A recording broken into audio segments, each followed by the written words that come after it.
हरे Krishna. Shrimad Bhagavatam canto 8 chapter 21 भगवान द्वारा बलि महाराज को बंदी बनाया जाना। सुखदेव गोस्वामी ने आगे कहा, जब कमल पुष्प से उत्पन्न ब्रह्मा जी ने देखा कि भगवान वामन देव के अंगूठे के नाखूनों के चमकीले तेज से उनके धाम ब्रह्मलोक का तेज कम हो गया है, तो वे भगवान के पास गए।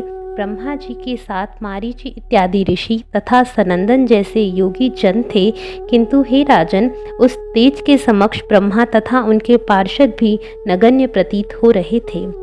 जो महापुरुष भगवान के चरण कमलों की पूजा के लिए आए, उनमें वे भी थे जिन्होंने आत्म संयम तथा विधि विधानों में सिद्धि प्राप्त की थी।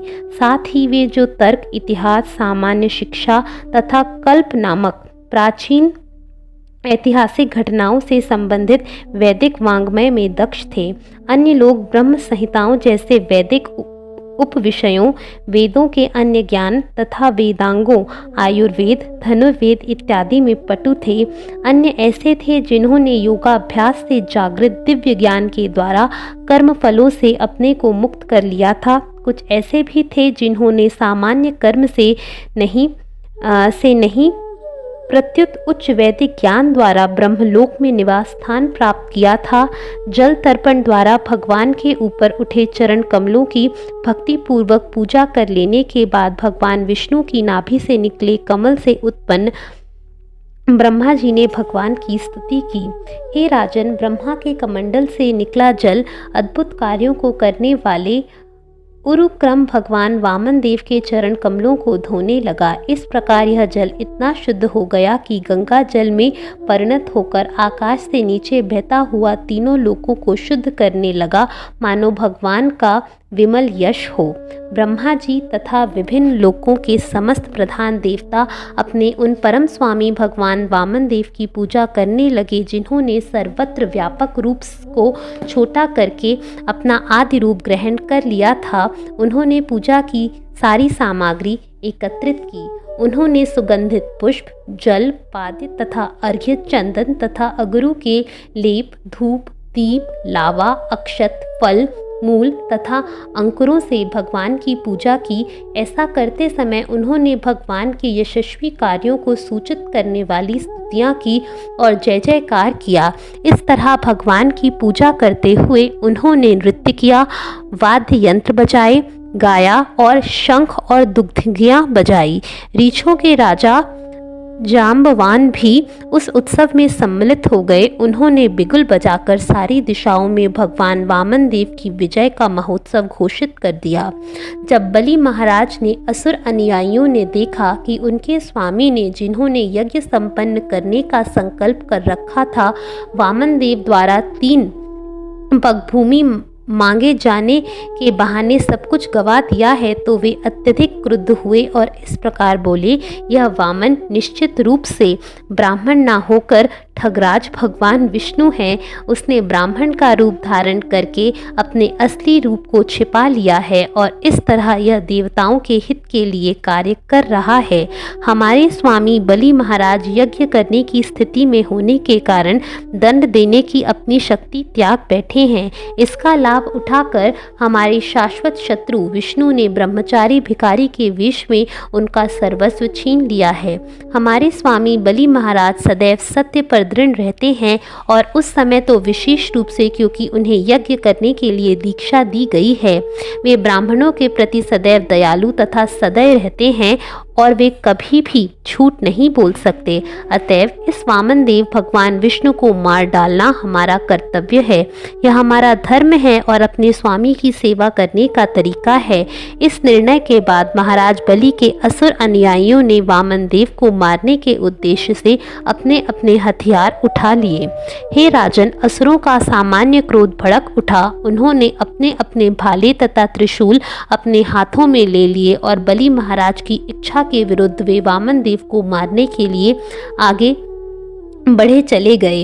हे राजन, जब विष्णु के सहयोगियों ने देखा कि असुर सैनिक हिंसा पर उतारू होकर आगे बढ़े आ रहे हैं, तो वे हंसने लगे। उन्होंने अपने हथियार उठाते हुए असुरों को ऐसा प्रयत्न करने से मना किया।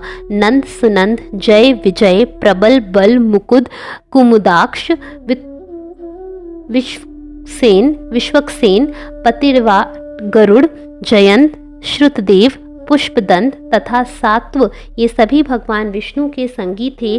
वे 10,000 हाथियों के तुल्य बलवान थे और अब वे असुरों के सैनिकों को मारने लगे।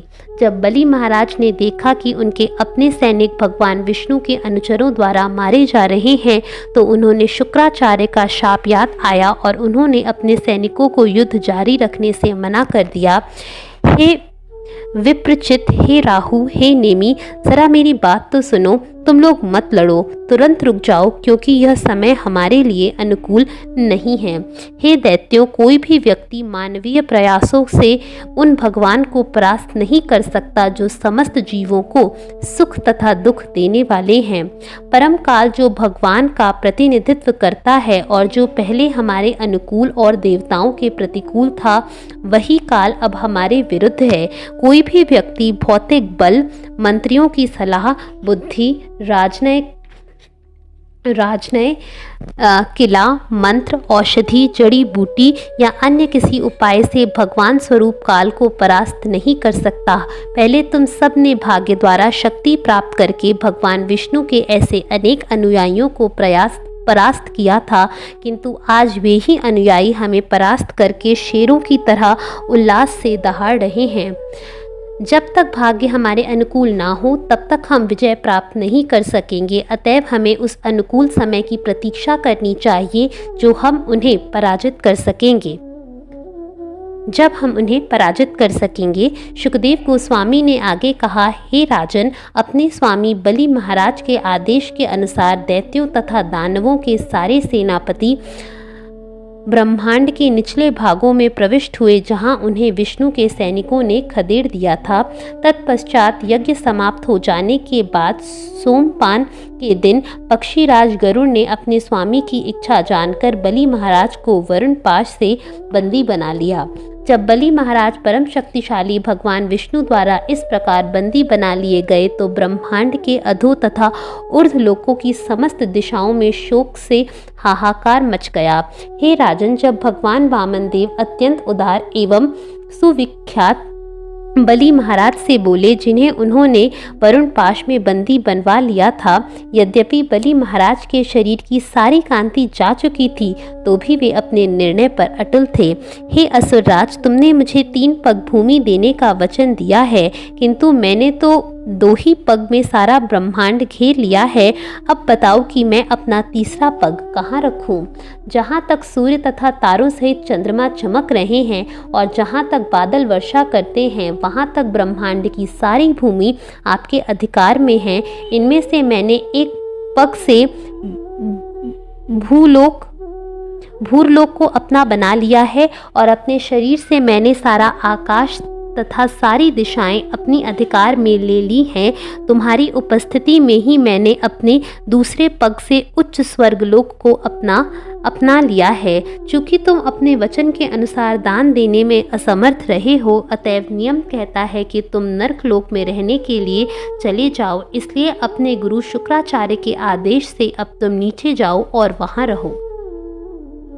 जो कोई भिखारी को वचन देकर ठीक से दान नहीं देता, उसका स्वर्ग जाना या उसकी इच्छा पूरी होना तो दूर रहा, वरन वह नारकीय जीवन में जा गिरता है।